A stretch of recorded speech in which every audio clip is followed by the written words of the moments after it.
ابل پڑیں گے. تو گویا ان 6 آیات میں ناظرین جو قیامت کا سین ہوگا یعنی یونیورس کے حوالے سے جو مٹیریل چیزیں ہمیں نظر آ رہی ہیں، جو ہمارے مشاہدے میں آتی ہیں، ان کا ذکر پایا جاتا ہے. پہاڑ ہیں، ستارے ہیں، آسمان ہیں، اور ان کا ذکر پایا جاتا ہے. تو ناظرین اسی طرح جو دوسرا پیراگراف ہے وہ آیت نمبر 7 سے آیت نمبر 14 کے درمیان ہے. اس میں زندگی بعد الموت کے مشاہدات ہیں، اور کہا جاتا ہے وَإِذَا النُّفُوسُ زُوِّجَتْ، یعنی جب کہ جو انسانی نفس ہوں گے ان کو یعنی وہ جوڑوں جوڑوں میں ہوں گے. یعنی زُوِّجَتْ کا مطلب ہے، یہ صیغہ مجہول ہے، کہ نفوس کو جوڑا جوڑا کر دیا جائے گا. یعنی جس طرح کہ اصحاب الیمین ہے اور اصحاب الشمال ہے، اور اسی طرح قرآن حکیم کہتا ہے کہ سابقون بھی ہوں گے، مقربون بھی ہوں گے. یعنی کہ ان کو زُوِّجَتْ یعنی ان کو ایک گروپس میں رکھ دیا جائے گا. وَإِذَا الْمُوءُودَةُ سُئِلَتْ، موعدت کا مطلب ہے کہ ایسی لڑکی جو زندہ گور ہوگی ہو، اس سے سوال کیا جائے گا. بِأَيِّ ذَنبٍ قُتِلَتْ، اور سوال یہ ہوگا کہ وہ کس جرم میں اس کو قتل کیا گیا. اور پھر اس کے علاوہ وَإِذَا الصُّحُفُ نُشِرَتْ، اور جو لوگوں کے اعمال ہوں گے ان کو کھول دیا جائے گا. اور پھر وَإِذَا السَّمَاءُ كُشِطَتْ، اور پھر ہر ایک چیز کو اکھیڑ دیا جائے گا. یعنی اس کی بریک بینی سے اس کی ڈسیکشن کی جائے گی، اس کو واضح کیا جائے گا. یعنی یہاں سوا تو آسمان کو کہتے ہیں، یعنی آسمان کو کھول دیا جائے گا. اس کی بال، جس طرح بال کو اور سکن کو یعنی جلد کو کھیر دیا جاتا ہے، اسی طرح جو آسمان ہوگا اس کو پردہ پردہ، اس کا جو ریزہ ریزہ کر دیا جائے گا، یعنی اس کو بہت واضح طریقے سے کھول دیا جائے گا. وَإِذَا الْجَحِيمُ سُعِرَتْ، اور پھر جہنم جو ہے اس کو لایا جائے گا، اس کو بھڑکایا جائے گا. وَإِذَا الْجَنَّةُ أُزْلِفَتْ، اور جنت کو نزدیک لایا جائے گا. ازلفت ناظرین کہتے ہیں قریب لانے کے لیے. پھر قرآن حکیم کہتا ہے عَلِمَتْ نَفْسٌ مَّا أَحْضَرَتْ، اور ہر نفس جان لے گا جو کہ وہ اپنے ساتھ لایا ہوگا.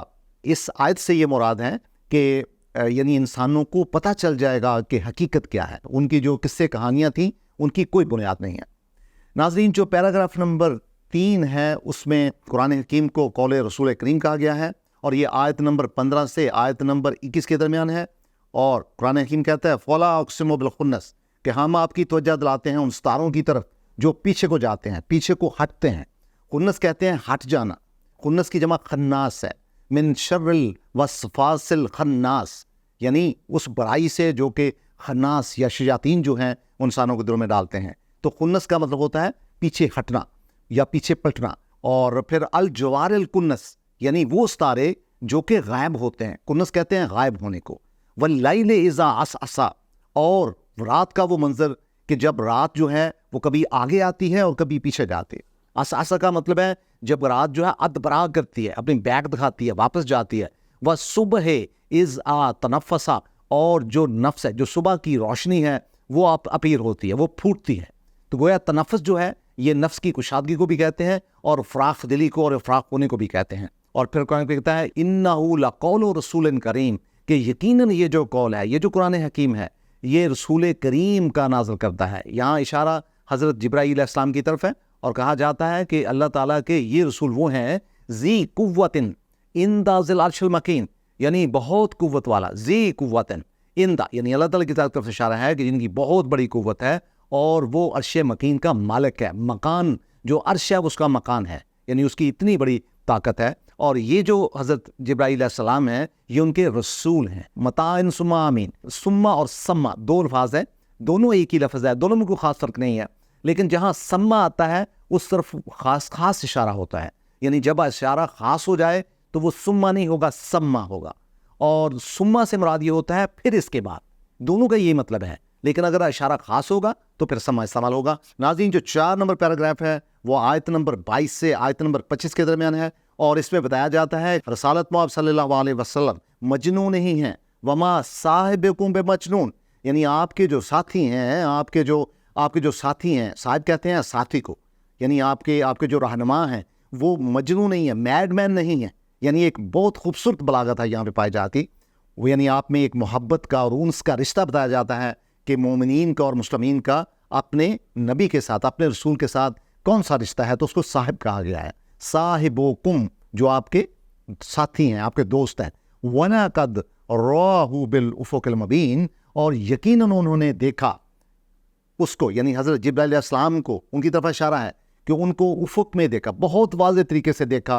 آسمان کی اونٹ میں، آسمان کی بلندیوں پہ انہوں نے، رسالت مآب نے حضرت جبرائیل علیہ السلام کو بہت واضح طریقے سے دیکھا. یعنی یہاں پہ اس آیت میں قریش کو تنبیہ کی گئی ہے کہ رسول اللہ کے ذریعہ علم کی جو عظمت اور طہارت ہے اس کو واضح کیا گیا ہے. اور پھر قرآن کریم کہتا ہے وما ہوا علی الغیب بضنین، کہ جو آپ کے ساتھی ہیں، جو آپ کے صاحب ہیں، وہ غیب کی باتوں پہ حریص نہیں ہیں.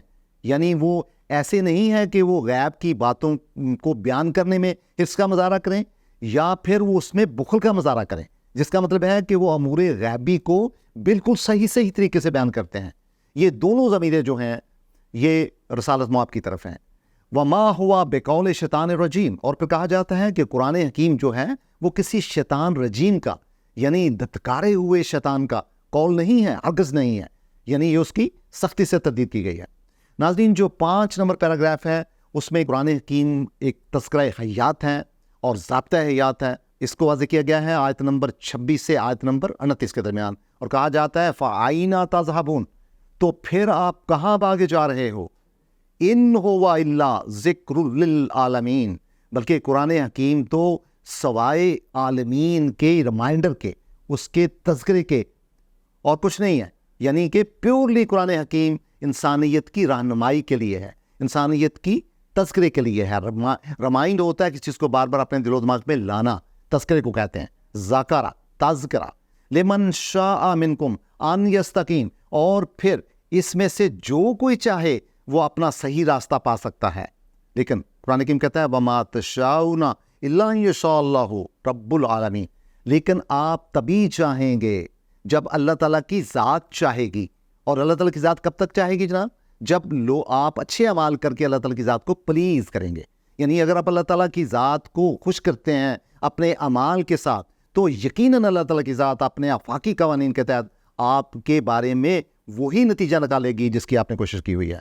وہ رب العالمین، اور اللہ تعالیٰ کی ذات جو ہے وہ نارشل لارڈ ہے، وہ پالنے والی ہے پورے جہانوں کی، پورے عالمین کی. تو ناظرین، سورہ التکویر قرآن حکیم کی 81 نمبر سورہ، اور یہ ہمیں دعوت دیتی ہے کہ ہم اس کے ایک ایک لفظ پہ غور کریں، اس کے سیاق و سباق کو، نظم و نسق کو، اس کے نظم کو، ربط کو سمجھیں، اس کے صرف و نحو کو سمجھیں، اس کے ایک ایک الفاظ کے کنٹیکس کو سمجھیں، اس کے موضوع اور مضمون پہ غور کریں. اور اس کا مرکزی خیال، یعنی مرکزی خیال یہ ہے کہ قرآن حکیم کے آنے سے پرانے مذاہب کے لپٹے جانے کا ذکر پایا جاتا ہے، اور اسلام ایک علمی ترویج کی پریڈکشن کرتا ہے. ایک پیشین گوئی قرآن حکیم نے کی تھی اسلام کے بارے میں کہ یقیناً جو اسلام ہوگا اس کی علمی ترویج ہوگی. اور اسی طرح قرآن حکیم نے یہ بھی پریڈکشن کی کہ یہی اسلام اپنے اعلیٰ اصولوں کی بنیاد پہ، اللہ تعالیٰ کے دیے ہوئے عالمگیرانہ اور آفاقی اصولوں کی بنیاد پہ دنیا میں علم و شرف پھیلے گا. گویا کہ اسلام کے بارے میں پریڈکشن پائی جاتی تھی. تو لہٰذا ناظرین، میری گزارش ہوگی کہ آپ سورہ تکویر کے ایک ایک لفظ پہ غور کریں، اس کا خوبصورت پیرایا ہے اس کو یاد کریں، اس کے معانی کو سمجھیں، اور اس کے صرف و نفس کو سمجھنے کے بعد اپنی زندگیوں پہ اس سورہ کا اطلاق بھی کریں اور اپنی نمازوں میں بھی لانچ کریں. بہت شکریہ.